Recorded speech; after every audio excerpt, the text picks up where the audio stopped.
بسم اللہ الرحمن الرحیم۔ السلام علیکم ورحمۃ اللہ وبرکاتہ۔ سیدنا طلحہ بن عبید اللہ رضی اللہ تعالیٰ عنہ سے مروی ہے کہ ایک بدو رسول اللہ صلی اللہ علیہ وسلم کے پاس آیا اور کہا، اے اللہ کے رسول، اسلام کیا ہے؟ آپ صلی اللہ علیہ وسلم نے فرمایا، ایک دن رات میں 5 نمازیں۔ اس نے کہا، کیا ان کے علاوہ بھی مجھ پر کوئی نماز ہے؟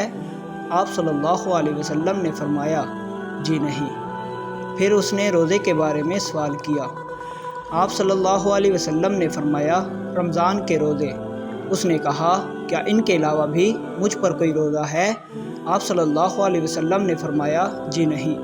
پھر زکوٰۃ کا ذکر ہوا اور اس نے کہا، کیا اس کے علاوہ بھی مجھ پر کوئی زکوٰۃ ہے؟ آپ صلی اللہ علیہ وسلم نے فرمایا، جی نہیں۔